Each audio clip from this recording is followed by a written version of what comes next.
한번 따라하겠습니다. 지혜의 말씀. 오늘 지혜의 말씀이라는 제목으로 함께 말씀을 나누는데요. 오늘 제가 전반부는 제가 좀 개론을 말씀드리고 나머지는 잠언을 전체 한번 좀 들으려고 합니다. 제가 원래는 성경을 전체 잠언을 다 이렇게 통독으로 듣고 나서 제가 설명을 하려고 그랬는데, 듣고 나서 설명을 하면 이게 또 길어지면 이게 시간이 안 맞을까봐 먼저 제가 개론에 대한 설명을 좀 먼저 해드리고 그 다음에 잠언을 좀 듣는 방향으로 시간이 되는 만큼 좀 듣는 방향으로 하려고 합니다. 우리가 이제 전도서를 제가 보다가 결국은 이게 잠언까지 연결이 되면 좋겠다라고 저는 생각을 했어요. 그래서 저는 전도서가 끝나면 1월 달부터 잠언으로 가는 줄 알았어요. 근데 이게 잠언으로 안 가고 야고보서로 이제 큐티가 가다 보니까 좀 아쉬움이 있어서 이번에 특별히 제가 잠언의 말씀들을 보면서 오늘 제가 하루 종일 이 잠언에 대한 여러 강의들을 이렇게 들어보고 연구를 좀 이렇게 해보니까 새로운 사실들을 많이 알게 됐어요. 그래서 오늘 여러분 오신 분들은 이 잠언에 제가 오늘 깨달은 것들을 좀 인사이트를 나누려고 합니다. 우리가 잠언하면 무슨 말씀이에요?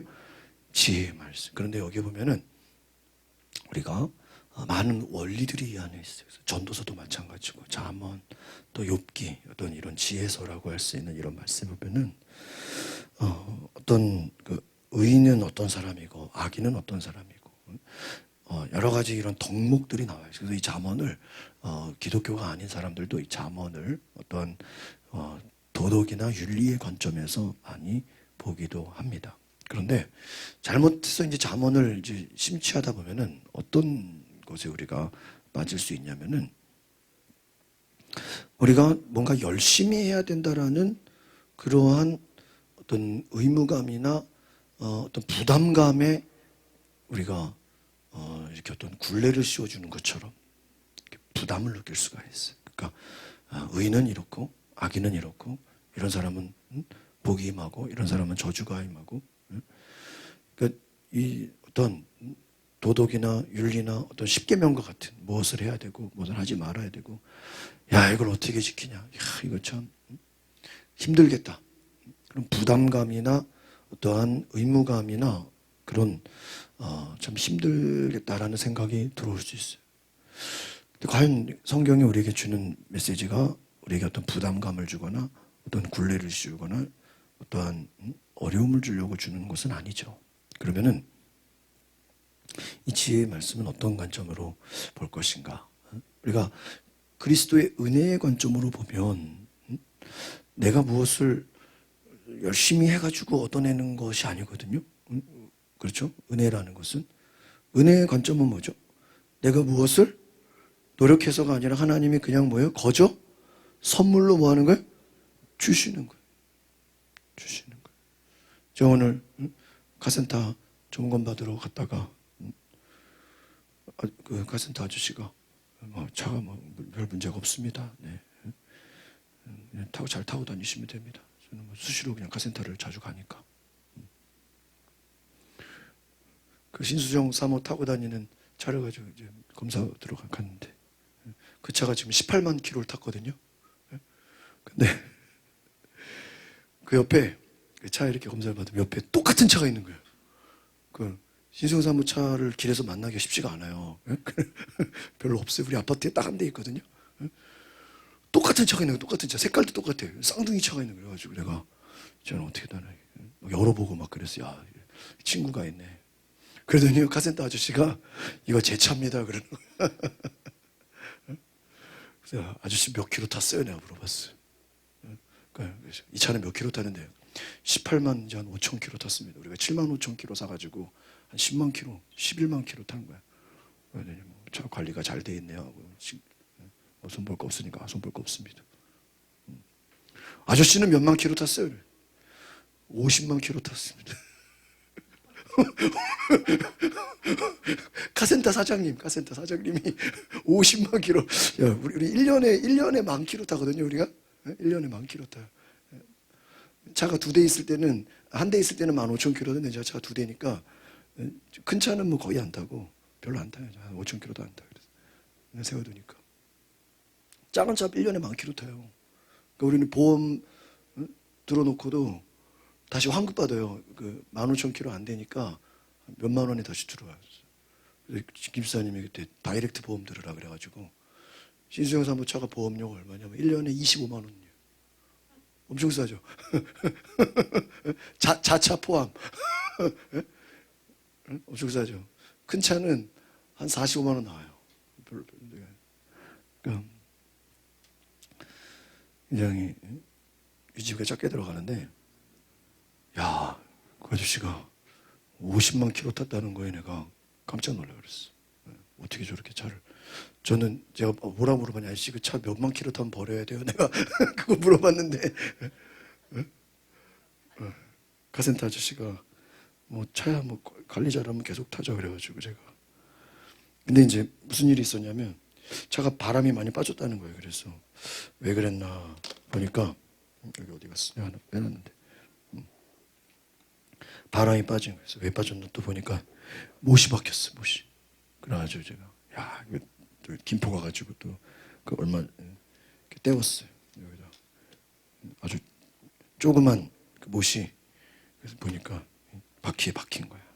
바퀴에 박히니까요 차가 이렇게 바람이 빠져 있더라고요. 그걸 보면서 제가 몰랐어요. 근데 아저씨가 분명히 차 바람이 빠져 있다고. 자세히 보니까 못이 박혔어. 여러분, 인간이 얼마나 무지한지 차가 못이 박히고 바람이 빠지고 있어도 알아요, 몰라요? 몰라요. 열심히 타고 다녀요. 우리 인생도 그럴 수 있겠구나. 그런 생각이 들었어요. 그래서 하나님의 말씀을 떠나서 우리가 날마다 하나님 말씀 안에 우리가 점검을 받아야 돼. 하나님 말씀 안에. 그래서 이 잠언의 말씀이 단순히 우리에게 어떠한 부담을 주거나 좀 굴레를 주거나 어떤 노력을 하게 하려고 하는 말씀이 아니라는 것을 일단 여러분에게 전제로 말씀을 드리고 싶고요. 이 잠언의 말씀은 결국은 마땅히, 이 중간에 그런 말씀 나왔죠. 마땅히 행할 바를 아이에게 가르치라. 그리하면 늙어도 떠나지 아니하리라. 그 잠언에 제가 그 카드 뽑아준 말씀이 그 말씀이 있어요. 마땅히 행할 길을 아이에게 뭐 하라고요? 가르치라. 그러니까 부모는 마땅히 행하여야 할 길을 자녀에게 뭐 해야 돼요? 가르쳐야 돼요. 그럼 마땅히 행할 바가 뭐예요? 하나님의 말씀이에요. 그러니까 부모는 자녀에게 말씀을 어떻게 해야 되는 거예요? 가르치는 게 사명인 거예요. 그러니까 여기서 마땅히 행할 바라는 건 뭐냐면 우리 잠언의 말씀을 놓고 볼 때 이 잠언의 말씀은 우리가 어떤 복을 받기 위해서, 어떤 뭔가를 얻기 위해서, 어떤 뭔가를 이루기 위해서, 그러기 위해서 지키는 게 아니라는 거예요. 여러분이 어떤 율법에 순종해서 어떤 축복을 받고 어떤 뭐가 잘 돼가지고 뭐 어떤 열매를 얻고 그것을 위한 것이 아니라 하나님 보시기에 하나님이 우리를 만드신 세팅 가운데서 어떻게 살아야 할지를 우리에게 마땅히 알려주는 말씀이 뭐예요? 바로 이 지혜의 말씀이라는 것입니다. 믿으십니까? 그러니까 여러분이 이 잠언의 지혜의 말씀을 다시 우리가 이렇게 복습을 할 때 내가 이걸 지켜가지고 뭐가 잘 돼야 되겠다. 내가 이 말씀을 지켜가지고 무슨 복을 받아야 되겠다. 내가 이 말씀을 잘 지켜가지고 칭찬받아야겠다. 그게 아니라는 거예요. 이 말씀은 마땅히 하나님이 우리에게 원하시는 뭐예요? 그 방식을 그대로 이해하게 해준 거라는 거예요. 그러니까 다른 말로 하면 하나님의 사람은 이 말씀의 매뉴얼대로 살아가는 것이 어떤 거예요? 당연한 거라는 거예요.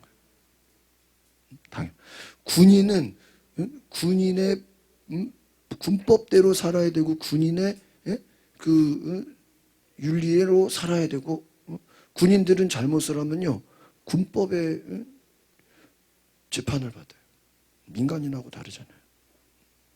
군인은 군법으로 살아야 돼요. 우리 민간인은 민법으로 살고요. 마찬가지로 하나님의 백성은 하나님의 뭐예요? 말씀대로 살아가는 것이 뭐예요? 당연하다는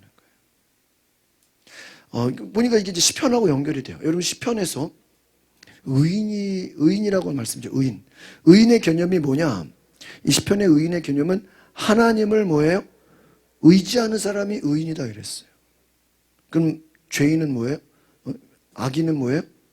하나님을 의지하지 않고 자기를 의지하는 자가 악인이에요.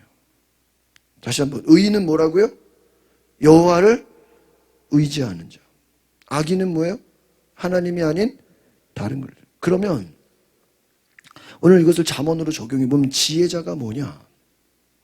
지혜자라는 것은 첫 번째로는 하나님이 함께하는 사람을 말해요.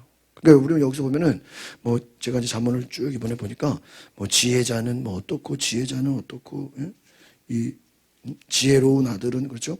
또 게으른 자는, 지혜로운 아들은, 미련한 자는, 이 앞에 이 주어가요. 악인은, 의인은, 악인은, 의인은, 악인은, 뭐 이게 많이 나와요. 그렇죠? 지혜 없는 자는, 또 지혜 있는 자는, 이 두 가지 패턴으로. 그럼 지혜 있는 자나 의인이나 이 큰 맥락에서 보면은 한번 따라합시다. 하나님께서 함께하는 자, 그가 지혜로운 자고, 그가 뭐예요? 의인이 되는 거고. 시편으로 말하면 하나님을 뭐하는 자? 의지하는 자예요. 근데 여기서 이걸 조금 더 깊이 있게 들어가면 지혜로운 자는 뭘 얘기하는 거냐면, 따라합시다. 하나님의 말씀대로 중심이 되는 자.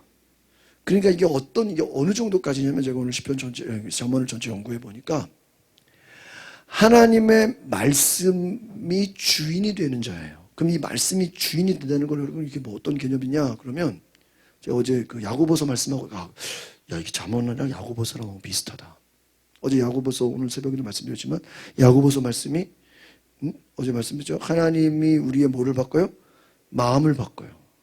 그 마음이 뭐를 바꾸고, 우리의 생각을 바꾸고, 생각이 말을 바꾸고, 말이 행동을 바꾸고, 행동이 습관과 우리의 인생을 바꾼다 그랬잖아요. 그러니까 믿음은 믿음이 우리의 말을 바꾸지만 온전한 믿음은 뭐가 따라주는 거예요? 행함이 없는 믿음은 죽은 믿음이에요. 행함이 온전히 따라주는 믿음이 중요한 것이다. 그러면 결국은 이 하나님이 중심인, 하나님이 주인된 삶을 얘기하는 거예요. 지혜자라는 건. 하나님이 주인 된다는 게 그냥 하나님이 내 주인이야, 말로만 하나님 주인이라고 떠들고 다니는 자가 하나님이 주인이 아니라, 한번 따라합시다. 마음이나 생각이나 말이나 행동이나 모든 것이 하나님이 주인된 자. 여기까지 가는 거예요. 그러니까 이 잠언이 뭐 이렇게 자질구레한 게 많고, 뭐 이런 말도 있고 저런 말도 있고, 뭐 이럴 땐 이렇게 하라 그러고, 뭐 너무너무 많은데, 이게 결국은 이 통틀어서 이것이 주는 그 목적은 뭐냐면, 니들이 마음을 가져도 누구 마음을 가져라는 거예요? 하나님 마음을 가지고. 생각을 해도 무슨 생각을 가지고? 하나님 생각을 가지고. 또 말을 해도 누가 그 말을, 누구의 말을 해라? 하나님이 시키시는 말을 하고. 행동을 해도 하나님이 시키시는 행동을 해서, 네가 말이나 생각이나 행동이나 모든 것이 하나님이 명령을 내리는 삶을 살아가라는 거예요. 이게 잠언이 요구하는 게 굉장히 수준이 높은 거예요. 그러니까 여러분의 인생이, 잘 들으세요, 돈이 많고 뭐 환경이 좋고 큰 집 사고 뭐 좋은 차 타고 다니고, 그게 행복이 아니라 좋은 사람을 만나고 여러분의 인생이 좋은 말, 그러니까 오늘 이 13장에 말이라는 게 들어가 있어요. 말. 그러니까 인간의 행복이 어디서 오냐? 인간의 행복이 어디서 오냐? 만남에서 온다는 거예요. 첫 번째 누구와의 만남이요? 하나님과의 만남. 그럼 두 번째는 뭐예요? 좋은 사람과의 만남이에요. 이 좋은 사람과의 만남이라는 건 뭘 얘기하는 겁니까? 좋은 사람이라는 기준이 뭘까요? 네? 착한 사람? 착한 사람의 기준이 뭐예요? 말을 아름답게 하는 사람을 말해요. 야, 그래서 제가 이 야고보서에도 그 너희가 말에 대해서 심판을 받는다. 예? 오늘 큐티의 말씀은 성내는 것은 하나님의 의를 이루지 못한다. 이 말에 대한 중요성을 굉장히 야고보서가 잠언하고 똑같아요. 제가 오늘 잠언 연구하면서 이야, 야고보서 큐티하는 거랑 저녁에 잠언 보는 거랑 완전 똑같아. 깜짝 놀랐어요. 오늘 깨달은 거 그대로 말씀드리는 거예요. 야고보서에서 얘기하는 게 잠언을 요약한 거예요. 믿음이 뭐가 따라줘야 된다고요? 행함이 따라줘야 돼요. 근데 그 믿음에는 뭐도 따라와야 돼요? 말도 따라와야 돼요. 그러니까 내가 기도는 잘하는데 찬양도 잘하고 예배 잘 드리는데 말하는 게 믿음이 없어. 말해서 너무 막 부정적이고 막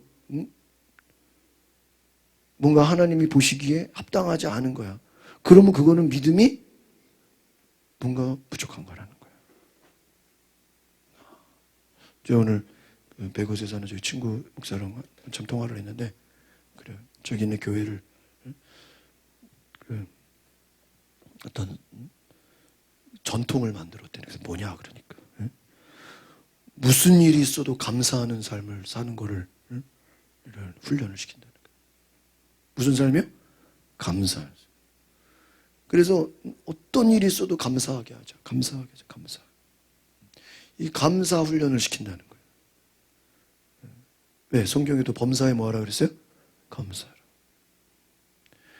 입술에 감사의 고백을 할 수 있도록 감사의 그 훈련들을 많이 시킨다. 저도 이번에 우리가 새해를 맞으면서 그런 생각을 했어요. 결국은 이 지혜자라는 건 뭐냐? 생각과 마음에 하나님의 통제를 받는다는 거예요. 여러분이 교회에 있으면서도요, 얼마든지 딴 생각할 수 있어요, 없어요?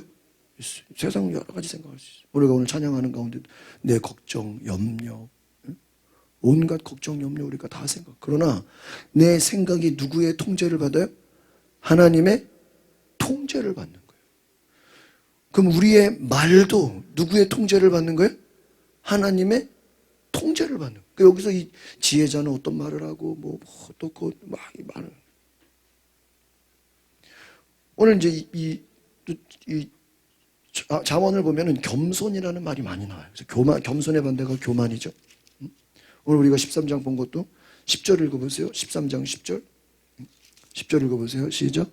교만에서는 다툼만 일어날 뿐이라. 권면을 듣는 자는 뭐가 있느니라? 지혜가 있느니라. 그러니까 교만이라는 것은 남과 싸우는 거예요. 그러니까 그 교만이 원래 교만이라는 거는 그 생각이나 어떤 상태잖아요. 근데 다툼을 일으킨다면 다툼은 어떻게 일어나죠? 말로 싸우는 거니까. 그러니까 교만한 사람은 뭐를 잘한다는 거예요? 다툼이 많다는 거예요. 오늘 저희 집 앞에 경배 아저씨가 엄청 잘하시는 분인데 몇 년 동안 엄청 너무너무 잘하고 부지런하시고 그냥 이분이 얼마나 깔끔하시고 군 출신이세요. 그래가지고 그 해군 배 타는 그 해군 출신이신데 얼마나 깔끔하고 그냥 알아서 그냥 얼마나 아파트를 깨끗하게 하는지. 1월 1일부로 짐 싸가지고 딴 데로 간다는 거예요. 어디로 옆에 이제 103동으로 간대. 우리가 101동인데 아저씨 왜 가요? 내가 그래가지고 누가 가라 그랬어요? 위에서 가라 그랬대. 왜 이번에 그 업체를 바꿨는데 사람은 안 바꾸고 이제 업체만 바꿨어요. 근데 103동으로 가대요. 그래서 왜 가요? 그러니까 103동에 원래 이제 반장님이 이제 그쪽 백이동인데 103동으로 갔는데 주민하고 싸웠다는 거예요. 그 주민하고 싸우니까 신고가 들어가가지고 돌리는 거야. 그 사람을 백이동으로 보내고 101동이 103동으로 가고 102동 사람이 101동으로. 아니 왜 싸워가지고 왜 지금 잘하는 사람을 딴 데로 보내게 만드냐고 우리 입장에서. 뭐 때문에? 싸운 것 때문에 자리를 옮기게 되는 거야. 한 사람이 싸우니까 그 사람이 딴 데로 가니까 이 사람이 또 자기들끼리 자리를 바꾸는 거야. 위에서 이제 모양이 안 좋으니까. 한 사람 싸운 것 때문에 다른 사람들까지 뭐를 보는 거예요? 피해를 보는 거예요. 교만은 다툼을 일어나게. 권면을 듣는 자는 지혜가 있다. 이 말은 뭐냐면 권면을 듣는 자는 건 겸손한 자예요.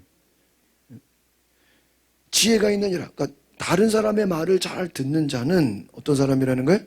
겸손한 자다라는 거예요.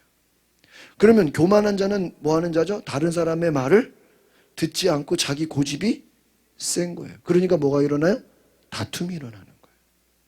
그러니까 하나님의 원하시는 세팅은 우리가 교만해서 다투는 걸 하나님이 원하지를 않는다는 거예요. 여러분 모든 전자제품이나 모든 것에는 매뉴얼이 있고 설명서가 있어. 그것대로 해야지 되는 거예요. 그러니까 오늘 이 잠언이나 전도서나 이 지혜의 말씀, 욥기까지 지혜서라고 하는 전도서, 잠언, 욥기의 말씀은 하나님의 사람은 어떻게 살아야 되는지를 뭐 하는 거예요? 사용 설명서예요. 그러니까 여러분 이걸 그래서 그것대로 살면 하나님이 원하시는 삶을 살아가기 때문에 당연히 뭐예요? 복을 받게 되는 것입니다. 믿으십니까? 그러니까 그렇게 살아가는 자에게 하나님이 은혜를 주시고 하나님께서 약속의 이 은혜들 저희가 이번에 드린 제가 뽑은 말씀, 지혜 있는 자는 강하고 지식 있는 자는 힘을 더하나니 너는 전략으로 싸우라. 승리는 지략의 많음에 있어. 요즘 아까도 지혜 있는 자는, 이 지혜 있는 자는 뭐라고요? 첫 번째, 하나님이 함께하는 자, 하나님이 중심이 되는 자, 하나님이 다스리고 마음과 생각과 말과 행동 모든 것을 다 다스리는 자는 강하고, 이 지식이 있다라는 건 뭐냐면 이 지식은 하나님의 말씀을 말하는 거예요. 따라서 지혜는 하나님의 다스림을 말하고, 따라서 지식은 하나님의 말씀이다. 다른 지식은 뭐 세상 지식을 말하는 게 아니에요. 하나님의 말씀을 가진 자, 그 지혜는 뭐예요? 그 말씀으로 나를 다스리는 자예요.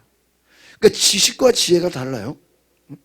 여러분이 지식은 많아도 지혜가 없을 수 있어. 그 말은 뭐냐면 내가 성경 말씀은 많이 아는데 그것대로 내가 살지를 않아. 그러면 뭐가 없는 거야? 지혜가 없는 거. 이제 아시겠죠? 그러니까 이걸 여러분 모르면 저도 계속 이 잠언 보면서 제가 이제 이거 프린트 이걸 만들면서 제가 스스로 질문한 거예요. 이게 지혜 있는 자가 뭐냐 말이에요. 지혜 있는 자는, 지혜 있는 자는. 이걸 어떻게 설명을 해야 되냐죠. 지혜 있는 자가 뭐냐? 의인이 뭐냐? 이 정의를 내리기가 참 너무 다양하게 설명을 하니까. 지혜 있는 자에 대한 설명이 너무 많아. 수십 가지야. 그럼 이걸 한마디로 뭐라고 할 수 있겠냐? 제가 이제 스스로 질문을 하면서 오늘 이제 설교를 준비하다 보니까, 이거구나. 지혜는, 다시 한번 더, 지혜는 하나님의 통제를 받는 자. 오늘 이걸만, 여러분 이거 기억하면 잠언이 뚫려요. 할렐루야. 이거 오늘 설교를 인터넷에 올리지 말아야 될까요? 김유기사님 어떻게 생각해요? 너무 큰 비밀이죠. 다 알아. 현장에서 들으니까 은혜가 되십니까? 이게 무슨 말이에요? 지혜라는 건 뭐를 받는 거야? 하나님의 통제를 받는 거야. 그러니까 여러분, 이 국가가 대통령실에서 각 정부 부처에 뭐예요? 명령을 내리면 그 정부가 움직이는 거야. 경찰청에서 지방경찰청으로 지방이 서로 서에서 이제 파출소로 지령을 해. 군대에서도 제가 있었던 데는 군단사령부야. 거기서 이제 사단으로 내려가. 사단에서 이제 연대에서 대대. 이렇게 지령을 내리는 거예요. 그럼 간첩은 왜 간첩이에요? 북한의 지령을 받으면 간첩이 되는 거예요. 그러니까 어떤 통제를 받느냐가 그 사람의 존재인 거예요. 그러면 이제 여기서 이제 우리가 악인, 반대로 어리석은 자, 죄인을 얘기할 수 있는 거예요. 그 성경에서 말하는 죄가 뭐냐? 악인은 뭐냐? 아까 말한 반대. 하나님의 통제를 뭐예요? 받지를 않는 자. 그럼 그 하나님의 통제를 받지 않는 자가 뭐냐? 오늘 말 어리석은 자, 악인, 여호와를 경외하지 않는 자, 노하는 자, 어리석은 자. 다 동의어야, 동의어. 언어 영역으로 말하면. 무슨 어요? 다 같은 말이에요. 이 사람들의 특징은 그럼 뭐예요? 하나님의 통제를 받지 않으니까 어떻게 됐을까요? 자기가 주인된 삶을 사는 거예요. 다른 말로 하면 한번 따라합시다. 악인은 자기중심적인 사람. 자기중심적인 것을 얘기하는 거예요. 그러니까 여러분 죄가 어디서 왔냐? 오늘 야고보서에서는 욕심이 잉태한 즉 뭐예요? 죄를 낳고 죄가 오늘 야고보서가 오늘 중요한 말씀이에요. 욕심이 잉태한 사람이 시험을 받는 것은 욕심의 이끌림이니 그래요. 하나님은 그것을 주시는 분이 아니다. 하나님은 우리에게 좋은 것을 주시고 은혜를 주시는 분이시다. 그러나 우리가 죄에 빠지는 것은 뭐에 이끌려서? 욕심에 이끌려서 죄에 빠진다는 거예요. 죄가 사망을 낳는다. 그러면 결국은 욕심이라는 건 뭘 얘기하는 거죠? 하나님이 우리에게 주신 게 아니라 뭐예요? 인간이 자기 중심으로, 자기 생각대로, 자기 마음대로 뭐예요? 하려고 하는 것이 욕심인 거예요, 결국은. 그러니까 죄가 어디서 온 거예요? 내 생각대로 내가 주인 돼서 내 좋은 대로 내 뜻대로 하려고 하는 게 뭐예요? 그게 죄가 되는 거예요. 그게 악이니까. 그러니까 악인이, 우리는 악인하면 뭐고 무슨 나쁜 짓을 해서 악인이라고 생각하는데 그게 아니라는 거예요. 그 생각 자체가 뭐예요? 내 생각대로, 내 하고 싶은 대로, 내 원하는 대로 살려고 하는 것이 결과가 죄로 나타나는 거예요. 여러분이 축복을 받으려고 이걸 말씀을 지키는 게 아니에요. 그럼 축복받은 사람은 그 말씀을 지킬 필요가 없게요? 인생 살기 아쉬울 게 없는 사람은 잠언이 필요 없겠네요? 그게 아니라고. 이 땅에서 복을 받든 안 받든 그거는 중요한 게 아니에요. 우리 이번에도 그 뽑은 말씀 중에 그런 말씀 있죠? 사람이 자기의 일을 계획할지라도 일의 경영은 사람에게 있으나 뭐예요? 그 열매를 주는 분은 누구예요? 하나님에게 있느니라. 그러면 그게 어떤 말이냐? 어떤 말이냐?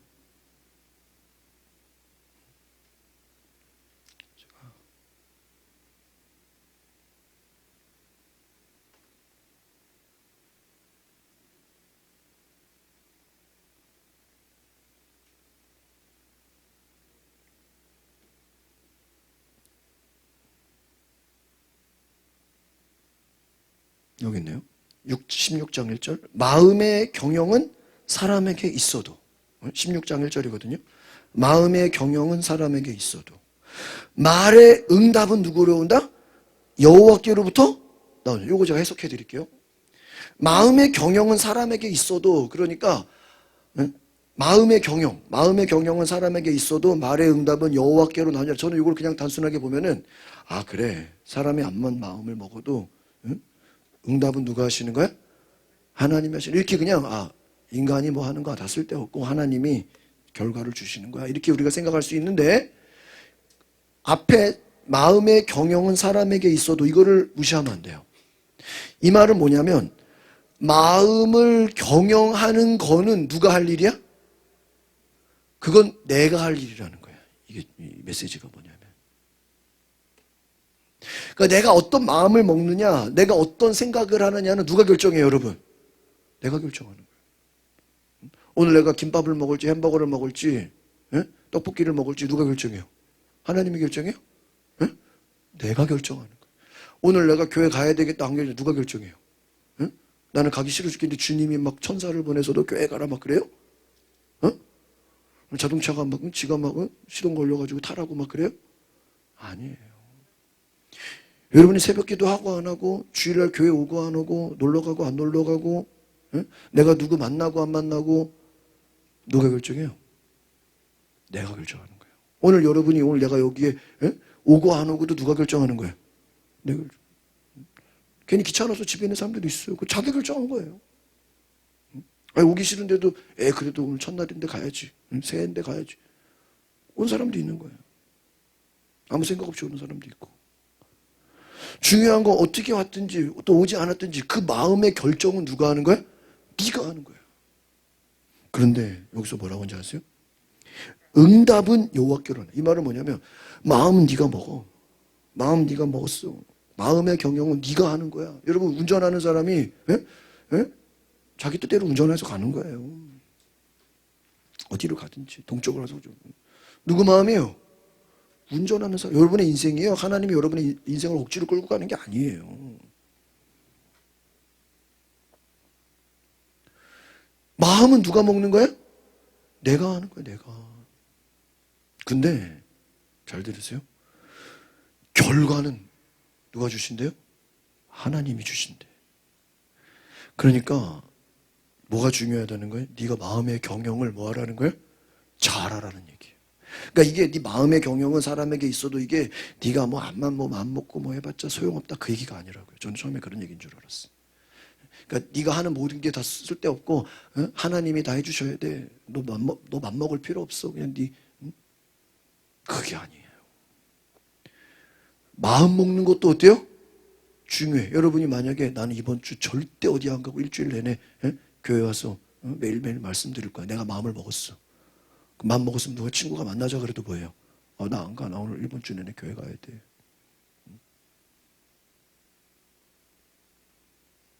내 마음 먹기에 따라서 내가 뭐 하는 거야? 여러분 만약에 내가 이번 주는 금식을 해야 되겠다.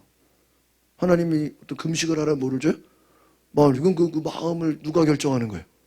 내가 결정하는 거예요. 결정은 내가 하는 거예요. 응답은 누가 하시고? 하나님.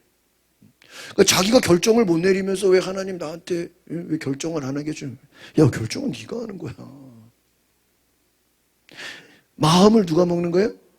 하나님이 마음을 주셔. 그러나 그 마음을 주셔도 경영이 뭐예요? 결정하는 건 누가 하는 거예요? 내가 하는 거예요.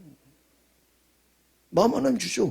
이미 여러분 제가 말씀드린 이미 잠언의 말씀을 통해 하나님이 우리에게 이미 말씀을 다 뭐 했어요? 줬어. 그거를 마음에 두는 것은 누가 할 일이에요? 내가 할 일이에요. 그러면 결정은 그 결과는 누가 책임져 주신다고요? 하나님. 응답은. 그러니까 이게 어떤 말이냐면 이게 굉장히 중요해요. 네가 잠언의 모든 말씀을 네 마음에 다 갖다 심으라는 거야. 그것대로 열심히 살아. 그러면 어떤 결과가 나오든 그건 누가 책임져 준다고요? 하나님이 책임져 준다. 그러니까 너는 이 말씀의 매뉴얼대로만 뭐야? 살아. 그거를 벗어나는 게 뭐가 되는 거예요? 죄가 되고 어리석음이 되고 악인이 되는 거예요. 그러니까 우리가 그냥 예수를 믿는다는 건 어떻게 보면 좀 단순하게 얘기하면 인간적으로는 좀 바보가 되는 거예요. 그냥 나는 하나님의 통제를 받으면서 뭐 하는 거예요? 움직이는 거예요. 군인이 군의 통제를 받아서 움직이는 거지 민간인의 통제를 받으면 안 되잖아요. 하나님의 자녀가 하나님의 통제를 받고 움직이는 거예요. 그러면 세상 사람들도 이해가 안 가죠. 바보 같죠. 어리석어 보이죠. 그러나 성경적인 관점으로 볼 땐 우리가 정상인 거예요. 그렇지 않은 사람들이 이상한 거예요. 그래서 여러분 이 죄라는 것이 결국은 어디서 왔냐? 욕심이 어디서 왔냐? 하나님 중심이 아니라 뭐예요? 내 중심이 됐을 때 죄가 나오고 욕심이 나오고 내가 내 생각대로 하려고 할 때 이게 문제가 되더라는 거예요. 하나님의 생각에서 그러면 선악과라는 게 뭐예요? 결국은 처음에 하나님 주신 말씀은 뭐예요? 선악과를 먹지 말아라. 근데 뱀이 와가지고 막 이 얘기 저 얘기 막 선악과가 말이야 원래 그게 아니고 말이야 하나님이 막 이래가지고 잘못된 정보를 집어넣어. 뭐가 바뀌어요? 마음이 바뀌어요. 딴 생각이 들어가. 그리고 어떻게 돼요? 결정을 누가 하게 돼요? 자기가 결정하게 돼요. 근데 그 결정에는 뭐가 있어요? 욕심이 돼요. 인간의 죄성이 들어가요. 그때부터. 보암직도 하고 먹음직도 하고 그것을 위해서 어떻게 돼요? 먹게 되는 거예요. 그러니까 하나님은 먹지 말라고 하는 것이 하나님의 뜻인데 먹어야 되겠다라는 결정을 누가 내리는 거예요? 자, 그러니까 그 선악과를 먹는 사건이 결국은 하나님 중심의 삶이 내 중심의 삶으로 어떻게 되는 거예요? 바뀌는 거예요. 그때부터 인간의 원죄는 뭐예요? 자기 뜻대로 살아가는 거예요. 자기 생각대로 살아가는 거예요. 그게 그러게 되니까 어떻게 되는 거예요? 그 결과가 다 죄인 거예요. 지혜는 하나님의 통제를 받는 것이다. 오늘 이것을 기억하시길 바랍니다. 그러니까 우리가 이제 성경을 볼 때 제가 말했잖아요. 지혜 있는 자는 강하고 지식 있는 자는 힘을 다. 하나님의 통제를 받는 자는 뭐하다고요? 강하고. 하나님의 말씀을 가진 자는 힘을 더한다는 거예요. 힘이 어디서 나와요? 말씀에게서 나온다. 그러니까 우리가 이 말씀을 이제 쭉 보시면서 하나님이 함께하는 사람은 이렇게 되는 것이 당연한 거구나. 그리고 이것은 내 힘이 아니라 덧붙여서 성령께서 우리 가운데 오셔서 이러한 삶을 살게 해 주시는 것이다. 믿으십니까? 이것을 이제 더 발전시키면 예수 그리스도가 주인된 인생은 잠언이 요구하는 삶을 살도록 되어진다는 거예요. 그러니까 이 잠언이 요구하는 삶이 결국은 뭐예요? 누구를 닮아가는 거예요? 예수님을 닮아가는 거예요. 그러니까 잠언 따로 예수님 따로가 아니라 이 잠언이 요구하는 삶이 결국은 누구를 따라가는 삶이에요? 예수님을 따라가는 삶이다. 성령이 원하시는 것도 우리가 이러한 삶을 살기를 뭐예요? 원하신다는 거예요. 그러니까 거기서 떠나지, 그러니까 마땅히 행할 바를 아이에게 가르치라. 그러니까 이 잠언의 말씀은 그리스도인이라면, 하나님의 자녀라면 마땅히 뭐예요? 알아야 할 것이다. 그래서 우리가 오늘 이 잠언 말씀을 보면서 이것이 지혜구나. 오늘 굉장히 우리가 중요한 진리를 깨달으시길 바랍니다. 그래서 다시 정리하면은 이 지혜를 가진 자는 생각이 하나님의 통제를 받고 마음이 하나님의 통제를 받고 말씀으로. 그래서 여러분이 말을 할 때도 그 말이 결국은 누구의 통제를 받아야 돼요? 그러니까 여러분이 이제 이번 한 주간 연습을 해보라고요. 내가 하루 동안에 전화로 말을 하든 사람들에게 말을 하든 집안에서 말을 하든 내 말이 지금 내 의식 가운데 하나님의 뭐예요? 통제를 받는가, 아니면 내 하고 싶은 대로 내 말 다 하고 다니는가, 그걸 생각해 보라고요. 여러분의 인생에 진정한 새해의 복을 받으려면 하나님의 통제를 받으시기 바랍니다. 내 하고 싶은 대로 내 말하고 싶은 대로 다 말하고 다니는 게 지혜가, 그게 악인의 모습이다 이거예요. 지혜로운 사람은 뭐예요? 내가 하고 싶은 말이 100가지라도 이 100가지 중에서 정말 하나님이 원하시는 말이 무엇인지를 필터링을 해가지고 걸러가지고 하나님이 원하시는 말을 생각해서 뭐 하는 거예요? 말해. 그래서 여러분 인생의 행복이 어디서 오는가? 결국은 좋은 사람을 만나는 것이다. 그 좋은 사람은 어떤 사람이라고요? 말을 아름다운 하는 사람, 고운 말. 그러면 그 고운 말을 하는 사람, 좋은 말을 하는 사람은 행동이 착한 일을 한다는 거예요. 무슨 일을 한다? 착한 일을 한다. 여러분, 조폭들이 사우나 가면 이렇게 막 글씨가 써있고 막 그림이 그려져 있고 막 그렇잖아요. 근데 많은 글씨 중에 조폭들이 쓰고 다니는 글씨가 있대요. 뒤에다, 등에다가. 착하게 살자. 여러분 뭐 보셨죠? 착하게 살자. 그 글씨 써놓은 건데, 조폭들이. 착하게 살자. 문신으로. 조폭이라도 자기들끼리 뭐하게 살자고? 착하게 살자라고 문신으로 새겨, 문신으로. 착하게 살자. 근데 여러분, 이 잠언이 요구하는 게 뭐예요? 하나님 지혜로운 자는 말을, 좋은 말을 하고 어떻게 살아? 착하게 사는 거예요. 이 단지 도덕 윤리 관점이 아니라는 거예요. 그래서 행복이 어디서 오느냐? 여러분들이 착하게 사는 거예요. 좋은 말을 하는 거예요. 할렐루야. 그래서 이혼하는 가정이나 그 어떤 문제가 많은 그런 가정들의 그 삶을 연구해 보니까 특징이 있더라는 거예요. 가정으로 보면은 또 이혼이라든지 어떤 그런 그 아픔이 있는 가정들을 보니까 말을 험하게 한다는 거예요. 뭐가 문제라고요? 말. 언어의 폭력이, 언어의 상처가 말로 주는 그 험한 것이 그 인생을 뭐하게 만들어요?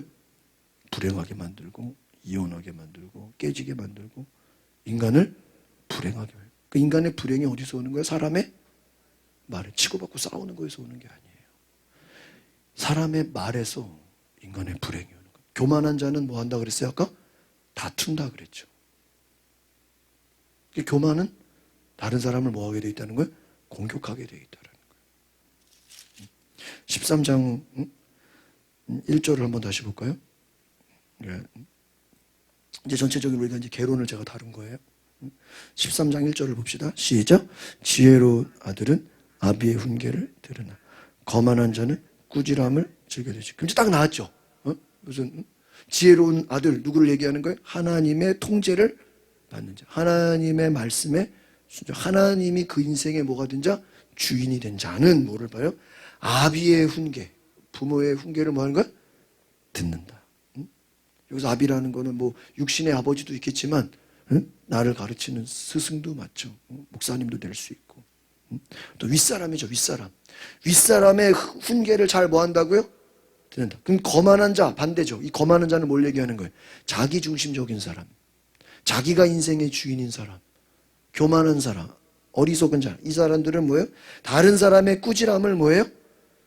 즐겨 듣지 않는다. 이해가 되십니까? 안 되십니까? 이해가 되죠. 결과를 보여주는 거예요. 아, 인간이 자기가 주인인 인생은 무슨 말을 해도 옆에서 얘기해줘도 들어 안 들어? 안 들어. 남의 말을 안 들어. 교만한 자의 특징은 다른 사람의 말을 듣지를 않아요. 겸손한 자. 오늘 제가 여러 그 잠언에 대한 연구를 하면서 새로운 사실 하나 배웠어요. 한번 따라해 봅시다. 겸손은 모든 상황 속에서 받아들이는 것이다. 그래. 여러분, 겸손이라는 건 뭐냐면 내 삶에 어떤 일이 일어나든지 그거를 잘 받아들이는 게 겸손이래요. 야, 그게 굉장히 겸손이라는 이게 쉬워요, 어려워요? 어려운 거예요. 내가 오해를 받든, 나를 누가 화나게 하든, 누가 어떤 사건, 사고가 일어나든, 또 막 누가 나를 공격하든, 누가 나를 상처를 주든, 여러 가지 우리가 어제 말씀처럼 너희가 여러 가지 시험을 만나거든 온전히 뭐예요? 기쁘게 여기라 그랬죠. 그러면 겸손이라는 것은 뭐죠? 여러 가지 시험을 만나도 그거를 그냥 잘 받아들인대요. 요셉이 형들이 미워해가지고 어떻게 해버렸어요? 노예로 팔아버려. 근데 그거를 요셉이 형들하고 싸우지를 않아. 나중에는 형들이 용서해줘. 그냥 뭐 해버려?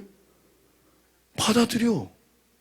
아니, 여러분 생각해보세요. 요셉이 형들에게 팔릴 만한 죄를 지었습니까? 좀 형들한테 꿈 얘기하고 미움 샀다고 해서 그게 팔려갈 만한 죄입니까? 아니잖아요. 억울해하지 않고 누명, 그리고 또 보디발의 아내가 유혹해서 넘어가지 않으니까 어디로 가요? 감옥에 가. 근데 감옥에 가서도 불평하거나 원망하거나, 여러분이 웬만한 사람 같으면 화병 걸려 죽어야 돼. 응? 아마 일반 요즘 같은 분위기로는 결백을 주장하면서 자살할 수도 있어. 나는 결백하다. 결백을 증명하려고 뭐해? 자살해. 그럼 남는 게 뭐가 있어? 자기의 그 이미지를 좋게 하려고. 나는 죄를 짓지 않았다. 유서 써놓고 죽어. 여러분, 그런데 성경을 보면 요셉이 누명을 써서 감옥에 갔는데도 그냥 뭐해? 그거를요? 받아들여.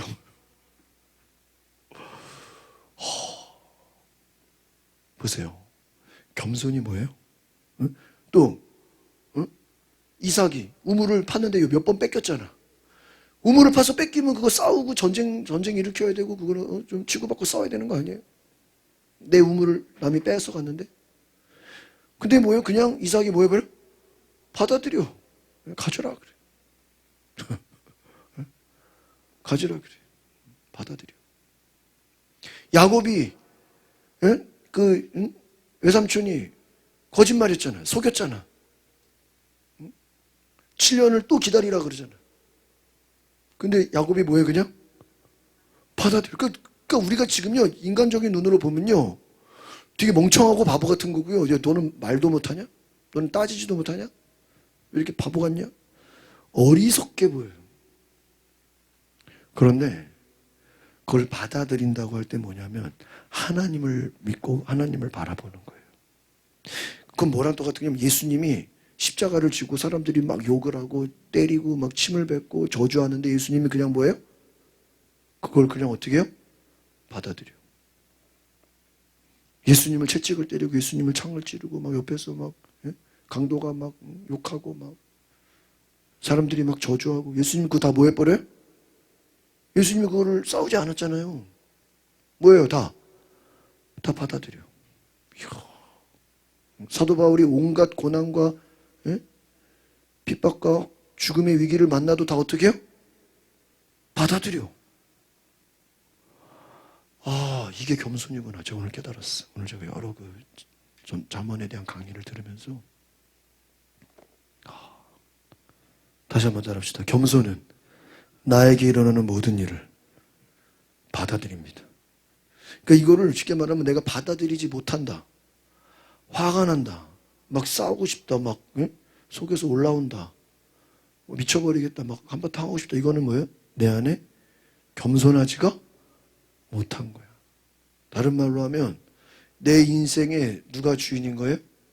내가 주인. 쉽게 말하면 여러분의 인생에 여러분이 주인이 아니고 하나님이 주인이면 이런 일이 일어나든 저런 일이 일어나든 온갖 일이 일어나도 그냥 우리가 뭐 하면 돼요? 받아들이면 돼요. 받아들이면 돼요. 그게 겸손이래요. 그러니까 여러분이 뒤에 이제 보면 교만, 겸손 되게 많이 나와. 그럼 겸손의 핵심은 뭐냐? 옆에서 전쟁이 일어나고 뭐 난리가 나고 막 사람들이 막 요동을 해도 그냥 그것을 받아들이는 거예요. 동요되지 않는 거예요. 거기에 같이 휩싸이지 않는 거예요.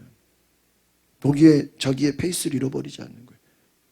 사람들이 나를 뭐라 하든 사람들이 나를 안 좋게 보든 말든 거기에 그냥 내가 좌지우지 당하지를 않는, 영향받지를 그냥 받아들여요. 그냥 뭐 그러라 그래. 누가 나를 뭐 욕했대. 누가 나를 막 비난했대. 그러라 그래. 나는 내 갈 길 가. 받아들이는 거예요. 누가 나를 뭐 미워하든 말든 뭐 옆에서 뭐 욕을 하든 말든 그냥 뭐 하는 거예요? 아니 요셉은 뭐 누명 쓰고 감옥까지 갔는데 형들이 요셉은 팔아버렸고 다 받아들이니. 야곱은 뭐 20년을 갖다 그냥 사기를 당했잖아. 사기 결혼. 근데 어떻게 했어요? 받아들이잖아요. 이삭도 자기 생각에는 에서에게 축복하려고 그러는데 자기 뜻대로 돼야 안 돼요. 안 돼서 누굴 축복했어요? 야곱을 축복했어요. 나중에 보니까 자기가 속았어. 근데 취소해요, 안 해요? 취소 안 해요. 만약에 이삭이 자기가 속아가지고 실수로 야곱에게 축복했으면요, 이삭이 취소할 수 있어요. 야, 내가 야곱에게 복을 준 걸 취소하고 에서에게 복을 주겠다. 이러면 다시 복이 에서한테. 근데 이삭이 어떻게 해요? 자기의 실수를 받아들여. 그게 겸손이에요. 겸손이에요. 여러분의 삶에 일어나는 모든 일을 내가 받아들일 수 있다라면은, 아, 이건 인생에 내가 주인이 아니라 누가 주인이야? 하나님이 주인이구나. 그러니까 뭐 이런 일이 벌어지든 여러분이 올 한해 한번 새로운 인생을 살기 원하신다면 내 인생에 5만 가지 일들이 일어나도 내가 뭐 하겠습니다? 거기에 화를 내거나 요동하거나 거기에 내가 뭐 실망을 하거나 거기에 내가 뭐 싸움을 하거나 거기에 내가 뭐 악한 말을 하거나 불평을 하거나 원망을 하거나 그러지 않겠다라고 한번 여러분이 기도해 볼 수 있기를 바랍니다. 그러면 여러분은 지혜로운 자가 되는 거예요. 이게 엄청 어려운 거예요. 오늘 그런 은혜가 있기를 바랍니다. 그래서 여러분이 원래 오늘 제가 설명을 짧게 하고 이제 잠언을 전체를 들으려고 그랬는데 오늘 여기까지만 하고 내일 제가 또 잠언에 대해서 중요한 말씀을 드릴게요. 그리고 시간이 남으면 앞에서 말씀을 듣겠습니다. 오늘 우리가 말씀을 다 듣지 못했으니까 여러분이 집에 가시면서 그 어플에 여러분 잠언 듣기 성경을 들어보세요. 그리고 유튜브에도 잠언 우리말 치면 우리말 다 읽어줘요. 아니면 뭐 개혁 성경이든지 성경을. 그래서 여러분이 지금 이 개론을 들어야 이게 이해가 가. 아, 제가 이거를 모르고 31장까지 딱 볼 때는 도대체 이게 지혜가 뭐냐? 도대체 의인이 뭐냐? 도대체 악인은 뭐냐? 그리고 왜 이렇게 막 비슷한 말이 많이 나오냐? 근데 지금 오늘 딱 정리를 해보니까 이제 알겠어. 2절 봅시다. 2절. 2절. 사람은 시작. 사람은 입의 열매로 인하여 복록을 누리거니와 마음이 괴사한 자는 강포를 당하느니라. 3절 시작. 입을 지키는 자는 자기의 생명을 보존하나. 입술을 크게 벌리는 자에게는 뭐예요? 멸망이 오니까. 입을 지킨다. 내가 말하는 게 하나님의 뭐를 받는다? 통제를 받는다. 그 사람은 뭐가 있어요? 생명을 보존한대. 입술을 크게 벌리는 자에게 뭘 얘기하는 거죠? 네 하고 싶은 대로 말 다 하는 사람. 네 원하는 대로 말 다 하는 사람. 그 사람에게 뭐가 있다? 멸망이 있다. 그러니까 여러분 이 잠언에는 오늘 중요한 요 하나 읽을게요. 하나 빠뜨릴 뻔했네. 한번 따라합시다. 보응의 원리. 이걸 잘 적어놓으세요. 보응의 원리. 이 지혜서에는 보응의 원리라는, 이 보응의 원리라는 건 뭐냐면 심은 대로 거둔다는 거예요. 뿌린 대로 거둔다. 심은 대로 거둔다. 너희가 좋은 말을 하냐? 그 네가 좋은 말을 했기 때문에 그 좋은 말에 대한 열매를 어떻게 한다? 거둔다. 어제 말씀했죠. 인내를 하면, 인내를 시험을 참고 견디면 인내라는 열매를 얻는다 그랬죠. 여러분, 시련을 잘 참으면 인내를 열매로 거둔다. 좋은 말을 하면 그 좋은 말을 한 게 나에게 또 어떻게 해요? 돌아와. 착하게 살자 그랬죠. 착하게 살면 그 착하게 산 거에 대한 결과가 나에게로 어떻게 해요? 돌아. 이게 보응의 원리야. 보응의 원리. 단지 율법주의가 아니라 내가 착하게 살고 좋은 말을 하고 좋은 생각을 갖고 하나님의 통제를 받으면 그 하나님의 통제를 받은 것만큼 하나님이 뭐 해준다고요? 갚아줘. 그럼 반대로 하나님의 통제를 받지 않고 네 마음대로 살아. 선악과도 따먹고 네 마음대로 살고 그러면 네가 마음대로 산 거에 대한 뭐를 받아? 열매를 얻는다는 거예요. 그게 뭐예요? 보응의 원리. 그래서 앞에 보면은 교만한 자는 이렇게 되고 겸손한 자는 이렇게 되고 그 원리가 뭐예요? 보응의 원리. 따라서 보응의 원리. 무엇이든 심은 대로 거둔다는 거예요. 심은 대로 거둔다. 그게 이제 알겠죠? 결과적으로는 지혜로운 사람은 이렇게 되고 어리석은 자는 이렇게 되고 이런 말을 하는 사람은 이렇게 되고 악한 말을 하는 사람은 이렇게 되고 왜 그래? 네가 생각을 가지고 마음을 먹고 말하고 행동한 대로 뭐가 된다? 거기에 대한 결과를 누가 받는다? 네가 받는다는 거예요. 전도서에도 그런 말을 하죠. 왕이 불의하다고 해서 왕을 욕하면 그 피해는 누가 본다? 네가 피해를 본다. 왕이 불의하다고 해서 왕 욕하고 다니면 네가 피해를 본다 이거예요.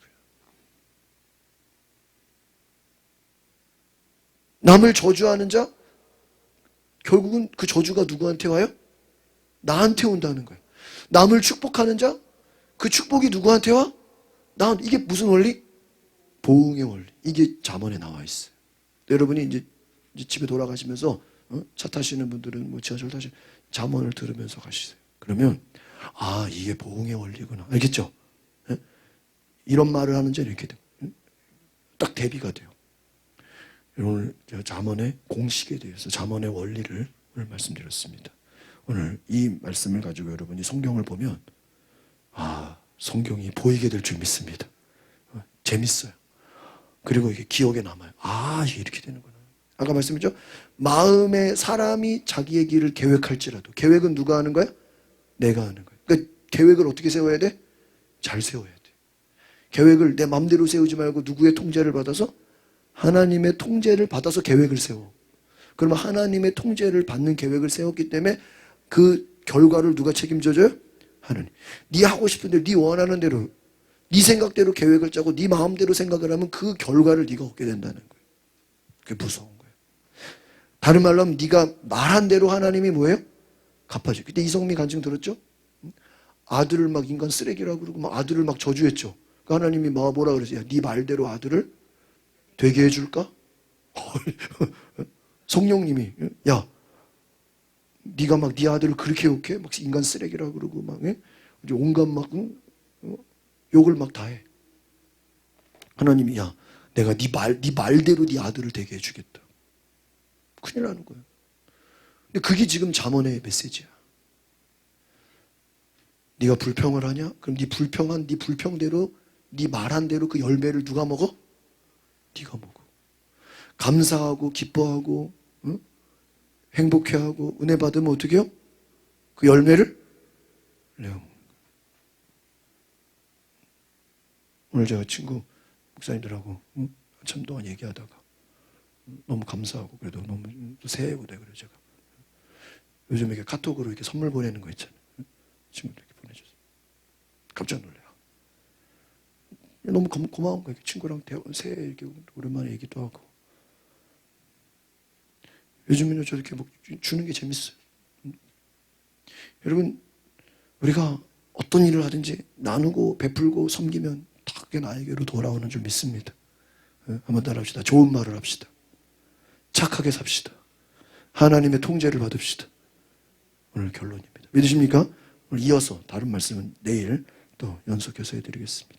우리 다 같이 기도합시다. 오늘 중요한 말씀 나눴는데 여러분 오늘 오신 분들은 정말 큰 믿음의 놀라운 비밀을 깨닫고 이 잠언의 핵심을 깨닫고 내 인생이 새해부터 내 맘대로 내 생각대로 내 뜻대로 살아가는 것이 아니라 말과 행동과 생각과 모든 것에 하나님의 통제를 받고 살 수 있도록 주님 내 안에 임하여 주소서.